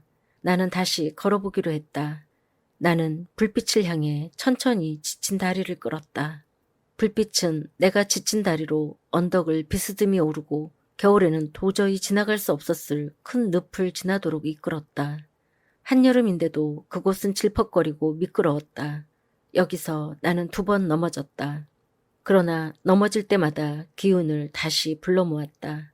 이 불빛이 하나밖에 없는 내 희망이었고 나는 반드시 그 불빛이 있는 곳에 다다라야 했다. 늪을 건너고 나자 황야 위로 뿌연 선 같은 것이 보였다. 그쪽으로 다가가자 도로인지 샛길인지가 나타났다. 그 길은 불빛으로 곧장 이어졌다. 불빛은 이제 나무숲 사이의 둥그런 언덕 같은 곳에서 빛나고 있었다. 가까이 다가가자 내 별이 사라졌다. 나와 불빛 사이에 어떤 장애물이 끼어들었다. 손을 내밀어서 내 앞에 있는 검은 덩어리를 더듬어 보았다. 그것은 낮은 담에 쌓여있는 거친 돌멩이들이었다. 담 위로는 울타리 같은 것이 있었고 담 안으로는 높고 가시투성이인 산 울타리가 있었다. 나는 손으로 더듬으며 앞으로 나아갔다. 다시 희끄무레한 물체가 내 앞에서 빛났다. 그것은 대문, 쪽문이었다. 문에 손을 대자 경첩적으로 움직였다. 양쪽에는 검은 관목이 호랑가시 나무인지 주목인지가 서 있었다. 대문으로 들어가서 관목 숲을 지나자 검고 낮고 상당히 긴 집의 윤곽이 눈앞에 나타났다. 그러나 나를 이끌어준 등대는 어디에서도 빛나지 않았다. 모든 것이 깜깜했다. 이 집에 사는 사람들이 모두 잠자리에 든 것일까? 나는 틀림없이 그럴까봐 우려했다. 문을 찾으며 모퉁이를 돌자 지면으로부터 30cm 높이에 있는 아주 작은 격자창의 마른 목골 창문에서 친근한 불빛이 다시 반짝이고 있었다. 담쟁이 넝쿨이나 그 비슷한 다른 넝쿨 식물이 건물의 그쪽 벽면을 온통 뒤덮고 있어서 창이 더 작아 보였다. 창문으로 생긴 구멍이 나뭇잎으로 덮인 데다 좁아서 커튼이나 덧문이 필요 없을 것 같았다. 몸을 구부려서 창문 위로 자란 작은 가지를 옆으로 젖히자 아니 훤히 들여다 보였다. 사포로 깨끗하게 닦인 마루가 깔린 방이 선명하게 보였다. 백납 접시들이 가지런히 얹힌 호두나무 찬장에 환하게 타고 있는 톳한 난로불의 밝은 불빛이 반사되고 있었다. 시계와 하얀 제제목 식탁과 몇 개의 의자가 보였다. 내게 봉화 역할을 해주었던 촛불은 식탁 위에서 타오르고 있었다. 그 불빛에 약간은 거칠어 보이지만 주변의 모든 것과 마찬가지로 빈틈없이 깔끔해 보이는 나이 지긋한 여인이 양말을 뜨고 있었다. 나는 이런 것들을 그저 대충 살펴보았다. 그것들의 특별한 점은 하나도 없었다. 난로가 근처에는 더 흥미를 끄는 사람들이 모여 있었다. 그들은 장밋빛 평화로움과 따뜻함에 둘러싸여 조용히 앉아 있었다. 모든 면에서 숙녀들처럼 보이는 2명의 젊고 우아한 여성들이 한 사람은 낮은 흔들 의자에 다른 한 사람은 더 낮은 스툴에 앉아 있었다. 2 사람 모두 크레이프와 능직으로 된 상복을 입고 있었는데 검은 옷이 하얀 목과 얼굴을 더욱 돋보이게 해주고 있었다. 커다란 늙은 사냥개 한 마리가 그 큰 머리를 한 숙녀의 무릎에 올려놓고 있었고 다른 숙녀의 무릎 위에는 검은 고양이가 앉혀 있었다. 이 허름한 부엌은 그런 사람들이 있기에는 생소해 보이는 곳이었다. 그들은 누구일까? 식탁에 앉아있는 노부인의 딸일 리가 없었다. 그녀는 촌스럽게 생겼지만 그들은 우아하고 교양이 있어 보였다. 어느 곳에서도 그런 얼굴을 본 적이 없었다. 그러나 자세히 들여다보니 이목구비가 전부 친근하게 느껴졌다. 그들이 미인이라고 할 수는 없었다. 그 말을 쓰기에는 너무 창백하고 엄숙했다.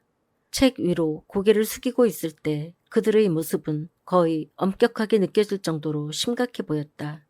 그들 사이에 놓인 탁자 위에 또 하나의 촛불과 2권의 큰 책이 놓여 있었고 번역할 때 사전을 찾아가며 도움을 받는 사람들처럼 그들은 자주 이 책들을 찾아보고 손에 들고 있는 작은 책들과 대조했다. 이 광경은 사람들이 전부 그림자이고 불을 밝힌 방은 한 폭의 그림이라도 되는 듯 조용했다. 너무 조용해서 타다 남은 석탄재가 쇠살대에서 떨어지는 소리까지도 들렸다. 시계가 어두운 구석에서 똑딱댔다. 노부인의 뜨개질 바늘에서 나는 찰칵찰칵 소리도 분간할 수 있을 것 같은 착각이 들 정도였다. 그래서 마침내 어떤 목소리에 의해 이 묘한 정적이 깨졌을 때 나는 그 소리를 매우 선명하게 들을 수 있었다. 잘 들어봐, 다이애나. 공부에 몰두하고 있는 학생들 중 한 사람이 말했다. 프란츠와 늙은 다니엘이 밤에 함께 있다가 프란츠가 놀라 깬 꿈에 대해 말하고 있는 거야. 들어봐. 그런 다음 그녀가 낮은 목소리로 뭔가를 읽었지만 내게는 한마디도 들리지 않았다. 내가 전혀 모르는 외국어로 프랑스어도 아니었고 라틴어도 아니었다. 그리스어인지 독일어인지 알 수가 없었다. 감동적이야. 그녀가 읽기를 마치면서 말했다. 마음에 들어. 고개를 들고 상대방의 말을 듣고 있던 다른 한 여자가 난로불을 응시하면서 방금 전에 들은 구절을 되풀이했다. 나중에 나는 그것이 어느 나라 말이고 무슨 책이었는지 알게 되었다. 여기서 그 구절을 인용해 보겠다. 그러나 내가 처음 들었을 때는 아무 의미도 전해주지 않는 징을 울리는 소리 같았다. 그러자 별빛 총총한 하늘 같은 모습으로 한 사람이 앞으로 걸어 나왔다. 좋아, 정말 좋아. 그녀가 검고 깊은 눈을 반짝이며 소리쳤다. 거기서 바로 코앞에 놓인 위대한 대천사의 어렴풋한 모습을 보는 것 같잖아. 이 행은 100페이지 분량의 과장만큼 가치가 있어. 나는 내 분노의 저울에 생각을 재보았고 내 분노의 저울로 행동을 재보았다. 마음에 들어. 두 사람 모두 다시 조용해졌다. 그런 식으로 말하는 나라가 정말 있어요? 뜨개질을 하다 고개를 들고 노부인이 물었다. 그럼요, 한나. 영국보다 훨씬 더 큰 나라예요. 그곳에서는 이런 식으로만 말해요. 그렇지만 어떻게 사람들이 서로 알아듣는지 모르겠군요. 만약 아가씨들 중 한 사람이 그곳에 가면 사람들 말을 알아들을 수 있겠네요. 아마 조금은 알아들을 거예요. 다는 아니고요. 당신이 생각하는 것만큼 우리가 그렇게 똑똑하지는 않아요, 한나. 우리는 독일어로 말할 줄 몰라요. 사전의 도움 없이는 독일어를 읽을 수도 없어요. 그럼 그게 아가씨들한테 무슨 소용이 있어요?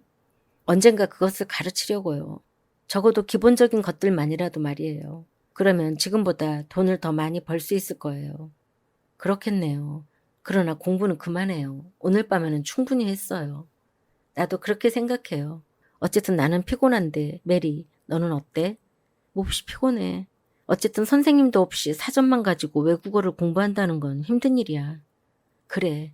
특히 이렇게 난해하지만 멋진 독일어 같은 언어는 더 그렇지. 세인트 존이 언제 집에 올지 모르겠네. 분명히 곧 올 거야. 그녀가 허리띠에서 꺼낸 작은 금시계를 바라보며 이제 겨우 10시인데 뭐. 비가 많이 오네요, 한나. 거실에 있는 난로불 좀 살펴봐 줄래요? 노부인이 일어섰다. 그녀가 방문을 열자 그곳을 통해 복도가 희미하게 보였다. 곧 그녀가 안쪽 방에서 난로불을 휘젓는 소리가 들려왔다. 그녀는 곧 다시 돌아왔다. 아, 아가씨들, 그녀가 말했다. 이제는 저 방에 들어가기가 괴로워요. 의자가 텅 빈 채 구석에 놓여 있는 게 너무 쓸쓸해 보여요. 그녀가 앞치마로 눈가를 닦았다. 방금 전까지만 해도 엄숙해 보였던 두 아가씨들이 이제는 슬퍼 보였다. 그래도 주인님이 이제는 더 좋은 곳에 계시잖아요. 한나가 말을 계속했다. 여기로 다시 오시길 바라면 안 되죠. 그리고 어느 누구도 주인님보다 더 조용한 죽음을 맞지 못할 거예요. 우리에 대해서는 아무 말씀도 안 하셨다고 했죠? 두 숙녀 중 한 사람이 물었다. 그럴 겨를이 없었어요, 아가씨. 졸지에 돌아가셨어요. 아버님은 그 전날처럼 약간 아프셨지만 그렇게 심각하진 않았어요. 그리고 세인트 존 도련님이 아가씨들 중 누구에게라도 기별을 해서 불러오길 바라시느냐 물으니까 주인님은 그 말에 웃으시기만 했어요. 다음날 아침에 머리가 다시 약간 무겁다고 하셨어요. 보름 전부터 그랬거든요. 그러고는 잠이 드셨는데 다시는 깨어나지 못하신 거예요. 도련님이 방에 들어가서 돌아가신 걸 알았을 때는 주인님 몸이 거의 뻣뻣해져 있었어요. 아, 아가씨들 아버님은 오랜 혈통의 마지막 분이라 다름없어요. 아가씨들과 세인트 존 도련님은 돌아가신 아버님과는 달랐으니까요. 아가씨들 어머님은 꼭 아가씨들 같았어요. 책을 읽으며 공부한 것도요. 아가씨는 어머니를 쏙 빼닮았어요. 메리 아가씨. 다이애나 아가씨는 아버님을 더 닮았고요.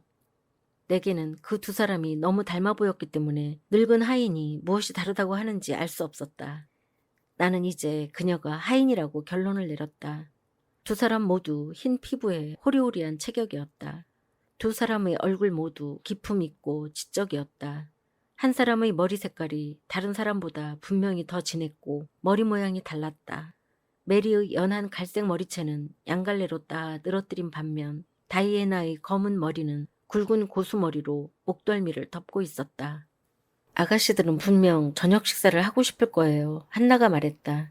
세인트 존 도련님도 돌아오면 그럴 거예요. 그녀가 식사 준비를 하기 시작했다. 숙녀들이 일어섰다. 거실로 가려는 것 같았다. 이 순간까지 나는 그들을 정신없이 바라보고 그들의 모습과 대화에 강한 호기심을 느꼈으므로 나 자신의 비참한 처지를 거의 잊어버리고 있었다. 내 처지를 돌아보자 비교가 되어서인지 그 어느 때보다 나 자신이 더 처량하고 절망적으로 느껴졌다. 이 집 사람들에게 사정 이야기를 해서 내가 얼마나 배가 고프고 힘든지 믿게끔 하여 떠돌아다니는 내 몸을 쉬게 할 잠자리를 얻는다는 것이 얼마나 불가능한 일처럼 보였던가. 문을 더듬어 주저하며 노크를 하면서도 잠자리를 얻는다는 생각이 단순한 망상으로 끝나게 되리라고 느꼈다. 한나가 문을 열었다. 무슨 일이죠? 그녀가 들고 있던 촛불로 나를 훑어보며 놀란 목소리로 물었다. 주인 아가씨들께 드릴 말씀이 있는데요. 내가 말했다. 아가씨들에게 할 말이 있으면 나한테 하는 편이 더 나을 거요. 어디서 왔소? 이곳에 처음 왔어요. 이 시간에 여기서 무슨 볼 일이 있다는 거요? 헛간이건 어디건 하룻밤 쉴 곳하고 빵 한 조각이 필요해요. 내가 두려워했던 바로 그 감정인 의심이 한나의 얼굴에 나타났다. 빵 한 조각은 주겠소. 그녀가 잠깐 말을 멈췄다가 말했다. 그런데 떠돌아다니는 사람을 재워줄 수는 없소. 그건 당치도 않은 일이지. 주인 아가씨들과 이야기를 할 수 있게 해줘요. 안 돼요, 안 돼. 아가씨들이 당신을 위해 뭘 해줄 수 있겠소. 그리고 이런 시간에 헤매고 다니면 안 돼요. 보기 좋지 않아요. 그렇지만 절 몰아내시면 제가 어디로 가겠어요? 어쩌면 좋을까요? 아, 어디로 가고 어떻게 해야 할지는 당신이 알 것 아니오. 나쁜 일만 안 하도록 조심해요. 그게 전부요. 여기 1페니를 줄 테니까 어서 가요. 1페니로는 뭘 제대로 사 먹지도 못해요. 더 이상 갈 기운도 없고요. 문을 닫지 마세요. 아, 그러지 마세요, 제발. 닫아야겠소. 비가 들이치고 있으니. 아가씨들한테 말해줘요. 그들을 만나게 해줘요. 정말 안 된다니까. 아무래도 제정신이 아니군. 그렇지 않다면 이렇게 시끄럽게 굴지 않을 거요. 어서 꺼져요. 그렇지만 여기서 쫓겨나면 저는 틀림없이 죽을 거예요. 안 그럴 거요. 나쁜 계획을 품고서 이 야심한 시각에 인가를 돌아다니는 것 아니오? 만약 같이 온 일행, 이를테면 강도라든가 그 비슷한 패거리들이 근처 어딘가에 있다면 우리만 집에 있는 게 아니라는 걸 일러주시오. 장정도 한 분 같이 있고 걔랑 총도 있다고. 이렇게 말한 다음 성실하지만 고집센 하녀는 문을 꽝 닫고 안에서 빗장을 걸었다. 이것이 절정이었다. 격렬한 고통, 진짜 절망의 고통에 내 가슴은 찢어지는 듯했고 울렁거렸다. 너무 지쳐서 한 발자국도 움직일 수가 없었다. 나는 신음하는 가운데 양손을 비틀며 극도의 괴로움에 울음을 터뜨렸다. 아, 죽음의 망령이여. 아, 이 마지막 시간이 그렇게 무시무시하게 다가오고 있었다. 아, 이렇게 고립되고 나와 같은 인간으로부터 이렇게 추방당하다니. 희망의 닷과 인내의 발판이 사라졌다. 적어도 한순간은. 그러나 마침내 나는 곧 그것을 되찾도록 노력했다. 죽음이 있을 뿐이야. 나는 말했다. 나는 하느님을 믿어. 조용히 하느님의 뜻을 기다려보도록 하자. 나는 이 말을 생각만 한 것이 아니라 입 밖으로 소리내어 말했다. 내 모든 고통을 마음속에 다시 밀어넣고 그것을 억지로 그곳에 잠자코 가만히 가둬두도록 노력했다. 인간은 누구나 죽게 되어 있어. 아주 가까이에서 한 목소리가 말했다. 그러나 모든 사람이 어린 나이에 서서히 죽을 운명을 타고나지는 않소. 만약 당신이 여기서 굶주림으로 죽는다면 당신의 운명은 그런 것이겠지만 그렇게 말하는 게 사람인가요? 아니면 뭔가요? 나는 예상치 못했던 목소리에 놀라서 물었다. 이제는 어떤 일이 벌어진다 해도 도움을 받으리라는 희망을 끌어낼 수 없었다. 한 형체가 가까이 있었다. 칠흑 같은 밤인데다 내 흐릿한 시야 때문에 어떤 형체인지 분간할 수가 없었다. 새로운 사람이 문을 요란하게 오랫동안 두드렸다. 세인트 존 도련님이세요? 한나가 소리쳤다. 그래요, 맞아요. 빨리 문 열어요. 저런, 이렇게 굳은 밤에 얼마나 축축하게 덥고 추웠을까. 들어와요. 아가씨들이 얼마나 도련님 걱정을 하고 있는지 몰라요. 주변에 나쁜 사람들이 돌아다니나 봐요. 거린 여자가 왔다 갔어요. 아직도 안 갔네. 저기 누워있군요. 일어나. 꼴도 보기 싫으니 어서 가요. 쉿, 한나. 저 여자에게 할 말이 있어. 당신은 쫓아내는 임무를 다 했으니 이제는 저 여자를 집 안으로 들여놓는 내 임무를 다하게 해줘요. 가까이에서 당신과 그녀가 나누는 말을 다 들었소. 특별한 사정이 있는 것 같아요. 적어도 그 사정이 무엇인지 알아봅시다. 아가씨, 일어나서 먼저 안으로 들어가요. 나는 간신히 그의 말에 따랐다. 나는 곧 그 깨끗하고 환한 부엌의 난로가에 몸을 떨면서 토할 것 같은 기분을 느끼며 극도로 창백하고 흐트러진 채 비바람에 시달린 내 모습을 의식하면서 서 있었다. 두 아가씨와 오빠인 세인트 존, 늙은 하녀가 모두 나를 주시하고 있었다. 세인트 존 누구예요? 한 사람이 묻는 소리가 들렸다. 나도 몰라. 문 앞에서 발견했어. 그가 그렇게 대답했다. 저 여자 얼굴이 진짜 백지장 같아요. 한나가 말했다. 점토나 송장처럼 창백해. 한 사람이 말했다. 곧 쓰러질 것 같아. 앉혀야겠어.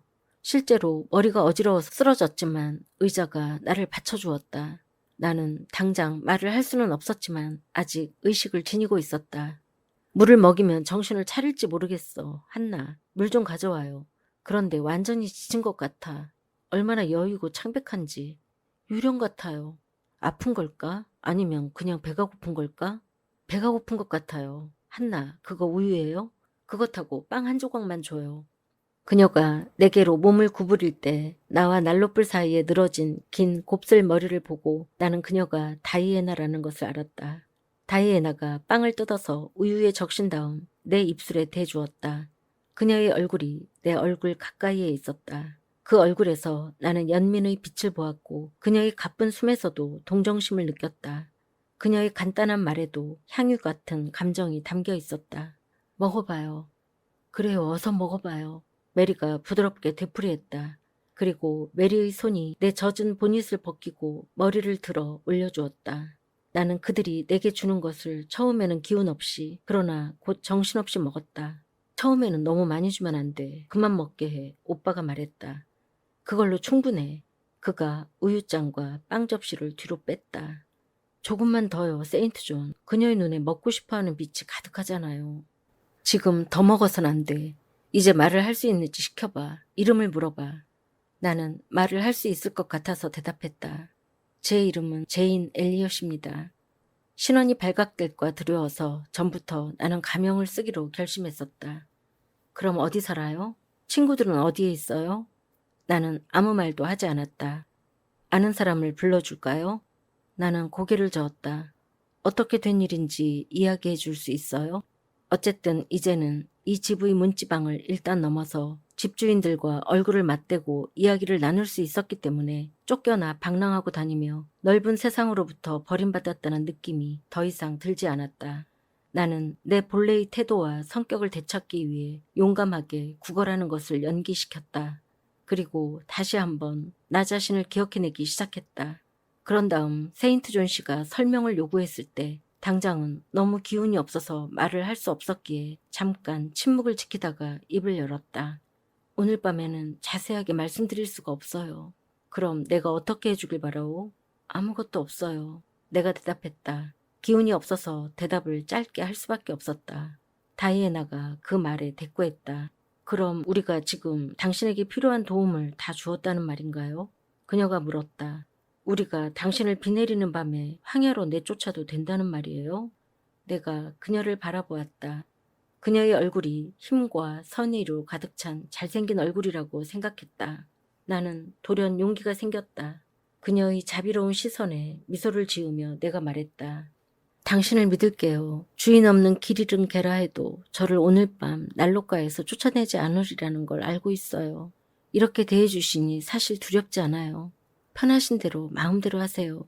그런데 너무 많은 이야기를 하지 못해도 용서해줘요. 숨이 가빠서요. 말을 하면 발작이 일어나는 것 같아요. 세 사람 모두 나를 살펴보고는 아무 말도 하지 않았다. 한나, 마침내 세인트 존 씨가 말했다. 저곳에 그녀를 잠깐 동안 앉혀놓고 아무 질문도 하지 말아요.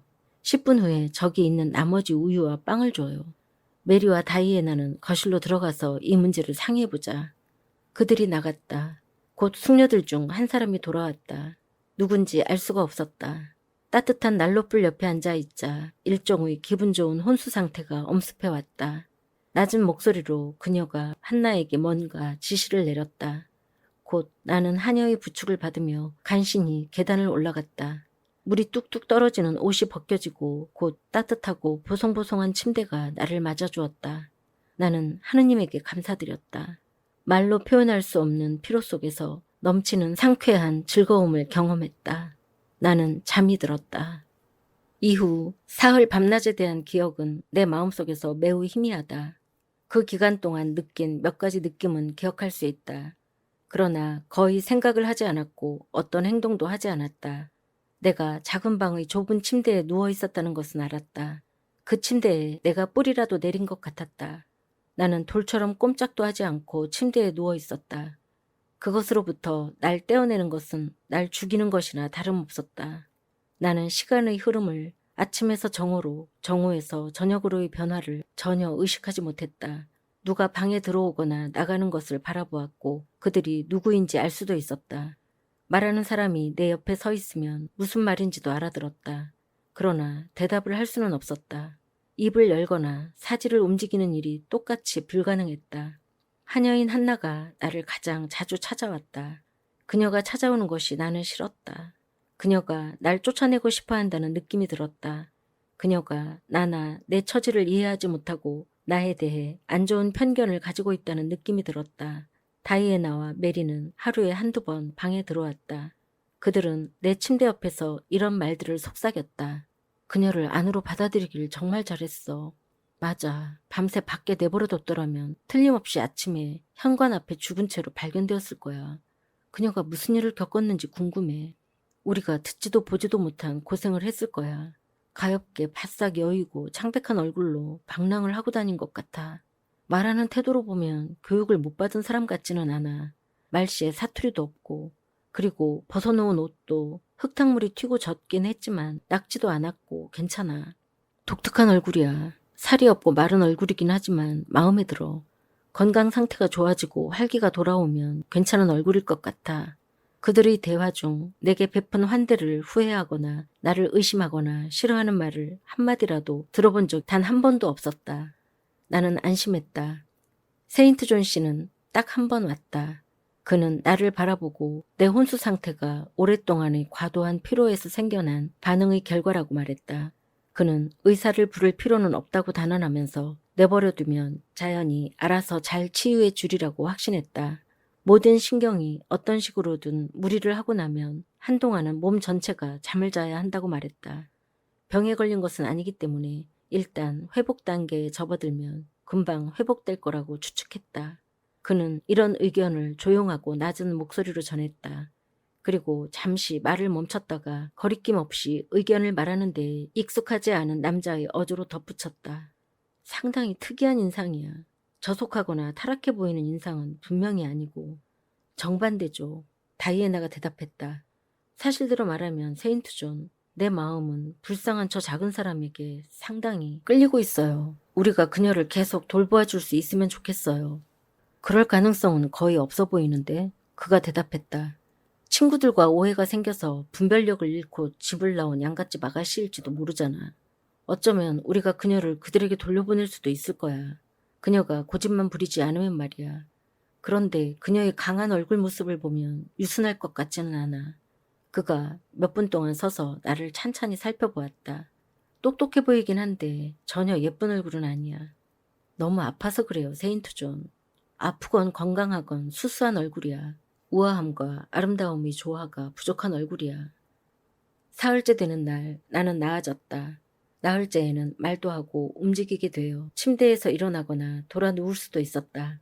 한나가 점심때쯤 내게 오트밀과 버터를 바르지 않은 토스트를 가져다 주었다. 나는 그것을 맛있게 먹었다. 음식은 맛있었다. 지금까지는 열에 들떠서 무얼 먹어도 맛을 느낄 수 없었는데 그런 증상이 사라졌다. 한나가 방에서 나간 후 상당히 기운이 나고 몸이 회복된 것 같은 느낌이 들었다. 곧 쉬는 데에 실증이 나고 마음속에서 움직이고 싶다는 욕구가 일었다. 나는 일어나고 싶었다. 그러나 무엇을 걸쳐야 할까? 내게는 젖은 흙수성이 옷밖에 없었다. 그 옷을 입고 땅바닥에 누워잤고 늪지에서 넘어지기도 했다. 나는 그 옷을 입고 은인들 앞에 나타나기가 부끄러웠다. 그러나 그런 굴욕을 당하지 않아도 되었다.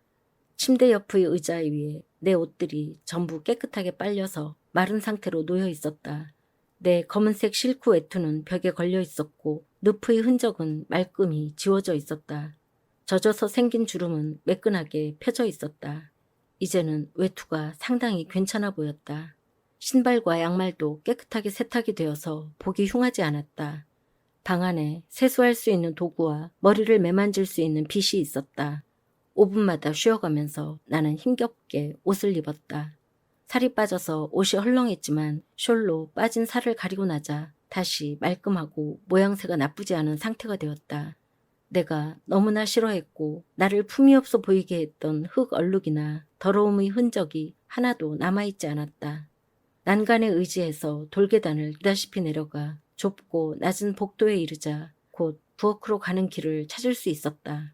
부엌은 새로 구운 빵 냄새와 따뜻한 난로불의 온기로 가득했다. 한나는 빵을 굽고 있었다. 교육이라는 비료로 완화되거나 비옥해진 적이 없는 마음의 토양에서는 편견을 근절시키기 힘들다는 것은 잘 알려진 사실이다. 그런 마음속에서는 편견이 돌틈에서 자란 잡초처럼 질기게 자란다. 사실 처음에 한나는 냉담하고 딱딱했지만 나중에는 조금씩 누그러지기 시작했다.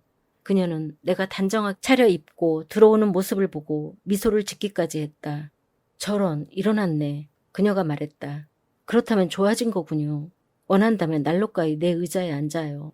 그녀가 흔들 의자를 가리켰다. 나는 그곳에 앉았다. 그녀가 이리저리 부산하게 돌아다니며 곁눈질로 이따금씩 나를 살펴보았다. 오븐에서 빵을 꺼내다가 그녀가 내게 몸을 돌리고 퉁명스럽게 물었다. 여기 오기 전에 혹시 구걸하고 다녔소? 나는 잠깐 동안 분개했다. 그러나 화를 내는 것은 있을 수도 없는 일이며 실제로 내가 그녀에게는 거지처럼 보였으리라는 사실을 기억하고 조용히 그러나 조금 단호하게 대답했다. 날 거지로 생각했다니 틀렸어요. 나는 거지가 아니에요. 당신이나 주인 아가씨들과 마찬가지로요. 잠깐 침묵을 지키던 그녀가 말했다. 그건 이해가 안 되네요. 당신은 집도 없고 노쇠도 없잖소. 집이나 노쇠라 돈을 의미하시나 본데 그런 것이 없다고 해서 당신이 말하는 의미의 거지가 되지는 않아요. 공부는 많이 했소? 그녀가 곧 물었다. 네, 많이요. 그렇지만 학교에 간 적은 없겠죠? 8년 동안 다녔어요. 그녀가 눈을 크게 떴다. 그렇다면 왜 혼자 벌어서 살질 못했소? 그동안 그렇게 했어요. 다시 그렇게 할 거라 믿어요. 이 구스베리로 뭘 하실 거예요? 그녀가 과일 바구니를 안으로 들고 왔을 때 내가 물었다. 파이를 만들려고요. 이리 주세요. 골라드릴게요. 아니요. 아무것도 하지 말아요. 그렇지만 나도 뭔가 해야 해요. 하게 해줘요. 그녀가 동의하고는 깨끗한 수건을 가져와서 내 무릎 위에 펼쳐주었다. 혹시 옷을 더럽힐지 모르니까. 부엌 일에 익숙하지 않은 것 같구먼. 당신 손을 보면 알아요. 그녀가 말했다. 혹시 재봉사였소? 아니요, 틀렸어요. 내가 어떤 사람이었는지 신경 쓰지 마세요. 나 때문에 더 이상 골치 아프게 생각하지 마세요. 그런데 이 집의 이름을 알려줘요. 어떤 사람들은 마시엔드라고 부르고 어떤 사람들은 무어하우스라 부른다오. 그리고 여기 사는 신사분 이름은 세인트 존 씨고요. 아니요, 여기 살지 않고 잠깐 동안만 머물고 있는 거라오. 그의 집은 모턴에 있는 교구에 있어요. 여기서 몇 마일 떨어진 마을이요? 그래요. 그럼 무슨 일을 하는데요? 교구 목사요. 나는 목사를 만나게 해달라고 했을 때 목사관의 늙은 가정부가 했던 대답이 기억났다. 그렇다면 이곳이 그분 아버님 댁인가요? 네, 선친 리버스 씨가 여기 사셨고 그분의 아버지와 할아버지, 증조부가 여기 사셨죠. 그렇다면 그 신사분 이름이 세인트 존 리버스 씨인가요? 맞소. 세인트 존은 그의 세례명이요. 그리고 그의 누이들은 다이애나 리버스와 메리 리버스고요. 그래요. 아버님은 돌아가셨나요? 뇌졸중으로 3주 전에요. 어머님은 안 계시나요? 마님은 오래전에 돌아가셨어요. 여기 가족과 오래 사셨어요? 여기서 30년 살았소. 삼남매를 내가 다 키웠다오. 그렇다면 당신이 정직하고 충실한 하인이었던 게 틀림없군요. 비록 나를 거지라고 부르는 무례를 범했다 해도 그 점을 인정할 수밖에 없겠네요. 그녀가 나를 놀란 눈빛으로 다시 바라보았다. 내가 아가씨를 정말 잘못 본 것 같소. 그녀가 말했다. 그렇지만 하도 사기꾼들이 많아서 그랬소. 날 용서해줘요.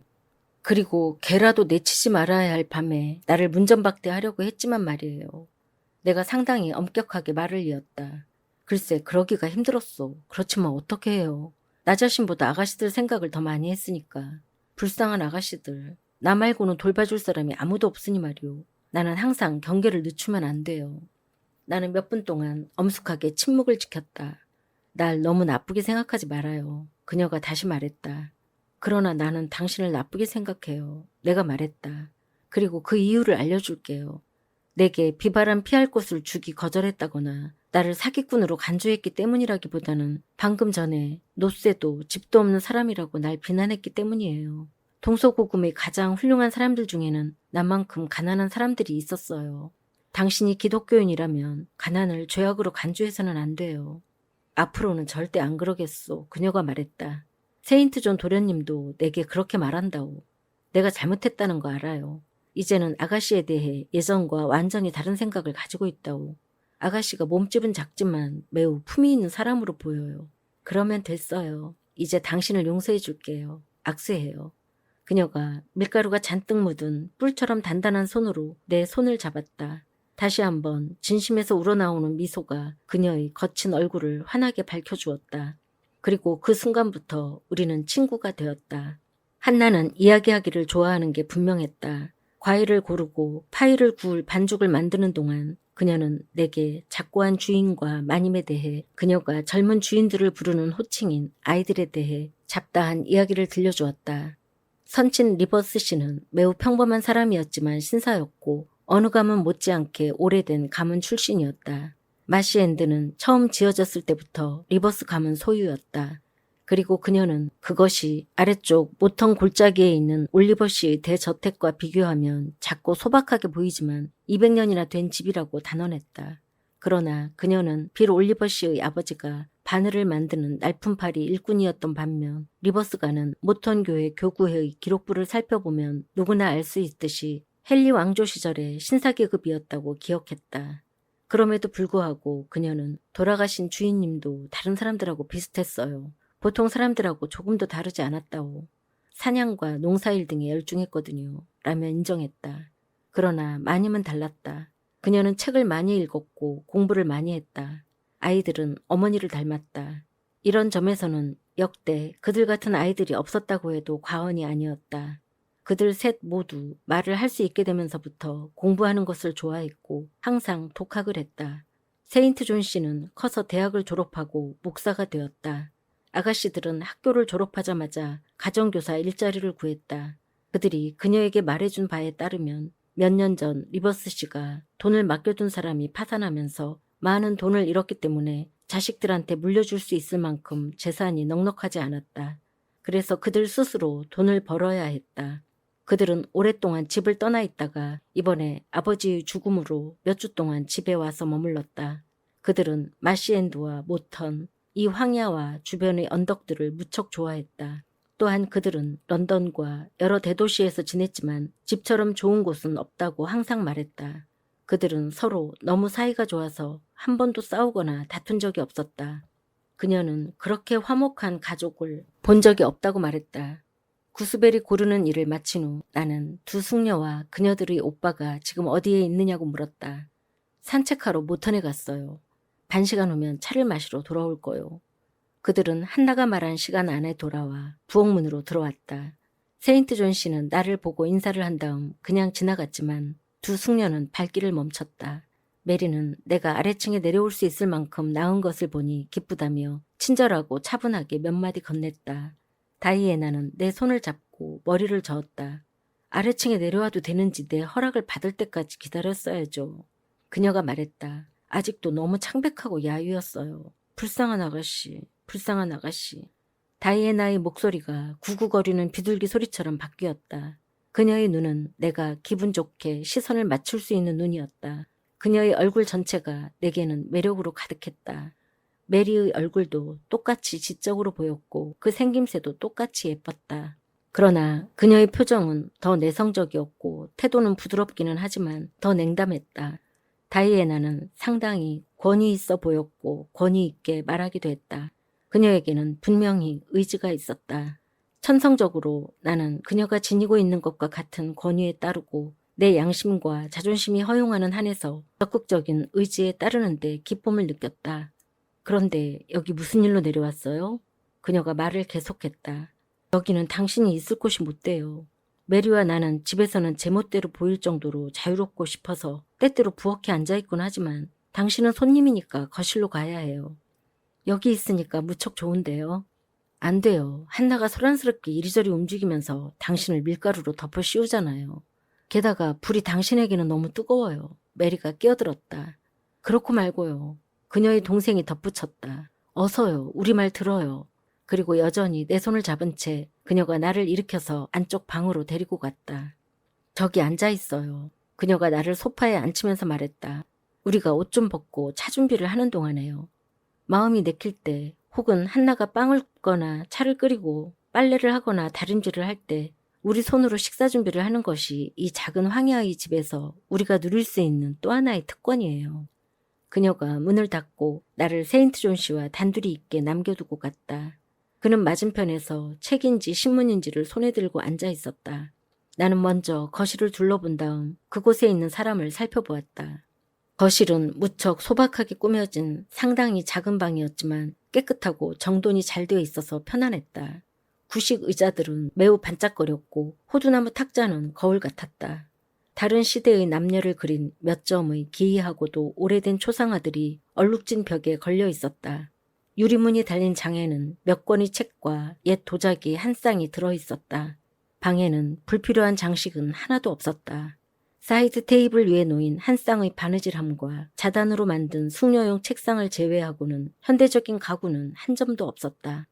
양탄자와 커튼을 포함한 모든 것이 제대로 낡은 동시에 잘 보존된 것처럼 보였다.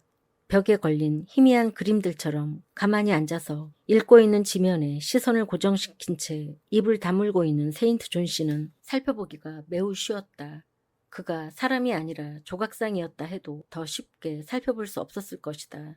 그는 젊었고 28에서 30 정도일 것이다. 키가 크고 호리호리했다. 그의 얼굴은 시선을 집중시켰다. 윤곽이 매우 분명한 그리스인 같은 얼굴이었다. 코는 매우 곧고 고전적이었으며 입과 턱은 아테네인 같았다. 사실 그만큼 고대의 전형에 그렇게 가까이 다가간 영국인의 얼굴은 거의 찾아보기 힘들 것이다. 그의 얼굴이 너무 조화로웠기 때문에 내 가지런하지 못한 얼굴에 그가 충격을 받은 것은 당연한 일 같았다. 그의 눈은 크고 푸르렀으며 속눈썹은 갈색이었다. 상아처럼 창백한 그의 넓은 이마를 흐트러져 내려온 금발머리 가닥이 살짝 덮고 있었다. 이는 부드러운 묘사처럼 들릴 것이다. 그렇지 않은가? 그러나 그 묘사의 대상이 되고 있는 사람은 절대 부드럽거나 온순하거나 다감하거나 심지어는 침착한 성격을 지니고 있다는 인상을 주지 못했다. 비록 그가 지금 조용히 앉아있다 해도 내가 보기에 그의 콧구멍과 입과 이마 주변에는 불안하고 냉혹하고 열렬한 마음속의 요소들을 나타내는 것이 있었다. 그는 누이 동생들이 돌아올 때까지 내게 한마디도 말을 걸지 않았고 내게 시선 한 번 던지지 않았다. 다이애나가 차를 준비하느라 들락거리며 오븐 맨 위에서 구운 작은 케이크를 내게 가져다 주었다. 지금 그걸 먹어요. 그녀가 말했다. 틀림없이 배가 고플 거예요. 한나 말로는 당신이 아침부터 묽은 죽 조금밖에는 아무것도 안 먹었다 그러더군요. 식욕이 깨어나서 왕성했기 때문에 나는 그것을 거절하지 않았다. 리버스 씨는 이제 책을 덮고 탁자로 다가왔다. 그가 자리에 앉으면서 그림 같은 파란 눈으로 나를 똑바로 바라보았다. 그의 시선에는 무례할 정도의 솔직함과 무언가를 찾아내려는 듯한 확고한 고집이 담겨 있었다. 그것은 지금까지 그가 수줍음 때문이 아니라 일부러 낯선 사람과 시선을 마주치기를 피했다는 것을 증명해 보였다. 배가 무척 고팠군요. 그가 말했다. 네, 간단한 말에는 간단하게, 솔직한 말에는 솔직하게 대답하는 것이 내 방식, 그러니까 예전부터의 본능적인 내 방식이었다. 지난 사흘 동안 미열이 있었기 때문에 음식을 멀리한 것이 당신에게는 오히려 잘된 일이었소. 처음에 식욕이 탐하는 대로 먹었다면 위험했을 거요. 이제는 먹어도 괜찮을 것이요. 그래도 아직은 너무 많이 먹으면 안 됩니다. 당신에게 폐를 끼치면서 오랫동안 먹을 것을 축내지는 않을게요. 내가 너무 재치 없고 세련되지 못하게 대답했다. 그래야죠. 그가 냉정하게 말했다. 친구들 주소를 알려주면 우리가 편지를 써서 당신을 집으로 돌려보내주겠소. 솔직하게 말씀드리자면 그렇게는 할 수 없어요. 집도 없고 친구도 없으니까요. 세 사람이 나를 바라보았지만 의심스럽다는 눈빛은 아니었다. 그들의 시선에 의심의 빛이 들어있다는 느낌은 없고 오히려 호기심이 더 많이 깃들어 있는 것 같았다. 특히 젊은 숙녀들이 그랬다. 세인트 존의 눈은 문자 그대로 매우 맑았지만 어떤 의미에서는 헤아리기 힘들었다. 그는 자기 자신의 생각을 드러내는 대행자의 차원이 아니라 다른 사람의 생각을 읽어내는 도구로서 눈을 사용하는 것처럼 보였다. 날카로움과 자제력이 결합된 시선은 상대방을 격려해주기보다는 당혹스럽게 만드는 데 더 적합했다. 모든 연고로부터 완전히 단절되어 있다는 말이오? 그가 물었다. 네, 살아있는 존재와 저를 연결해주는 끈이 하나도 없어요. 영국에는 절 받아들여 달라고 요구할 수 있는 집이 전혀 없어요. 당신 나이치고는 굉장히 특이한 상황이군요. 이때 그의 시선이 앞쪽 탁자 위에 폭에서 올려놓은 내 손으로 향하는 것이 보였다. 그가 내 손에서 무엇을 찾아냈는지 궁금했다. 곧 그의 말을 통해 그가 무엇을 찾아냈는지가 밝혀졌다. 결혼한 적은 없어요? 독신인가요? 다이애나가 웃었다. 저런 17이나 18을 넘었을 리가 없어요, 세인트 존. 19살이 거의 다 되었어요. 하지만 결혼은 안 했어요. 결단코. 얼굴이 화끈 달아오르는 것이 느껴졌다. 결혼이라는 말을 듣자 마음을 동요시키는 슬픈 기억이 깨어났기 때문이다. 그들 모두 내가 당혹해하며 동요하는 것을 보았다. 다이애나와 메리는 새빨개진 내 얼굴 대신 다른 곳을 향해 시선을 돌리는 것으로 나를 한시름 놓게 해주었다. 그러나 더 냉정하고 엄격한 그들의 오빠는 계속 날 쳐다보았고 결국 그가 불러일으킨 고통에 나는 얼굴이 빨개졌을 뿐만 아니라 울음을 터뜨렸다. 다음 편에 계속됩니다.